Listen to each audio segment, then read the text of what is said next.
కొత్త అపార్ట్మెంటు సూపర్గా ఉందనేసి పైన హంగులు చూసేసి అపార్ట్మెంట్లోకి దిగిపోతే పడే కష్టాలు ఎలా ఉంటాయంటే, నేను రోజు 5ంటికి లేస్తానండి. 7ంటికల్లా క్యారేజ్ రెడీ అయిపోవాలి మా ఆయన గారికి. ఆయన రంపచోడవరం వెళ్ళాలి.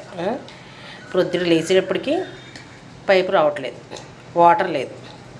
ఇంకా నా కష్టం చూడాలి. ఇంకా అక్కడే పోయింది ఇంక ప్రాణం. అయ్యి బాబోయ్ అనిపించింది. అపార్ట్మెంట్ ఏదో సూపర్గా ఉంది, బాగుంది అని దిగిపోతే ఆ తర్వాత సంవత్సరం పొడుగునా పడే కష్టం ఎలా ఉంటుందంటే, ఎందుకు దిగాను దేవుడా అన్నట్టుగా ఉంటుంది. అన్ని అపార్ట్మెంట్లో అలా ఉంటాయి ఉండవో తెలియదు కానండి, మా అపార్ట్మెంట్ అయితే ఇలా ఉంది పరిస్థితి. అయ్య బాబాయ్, నిజంగా ప్రొద్దుటైతే నాకు భయం వేసేసిందండి బాబు. వాటర్ లేకపోతే ఎంత ఇబ్బంది అండి. అలా ఉంది పరిస్థితి.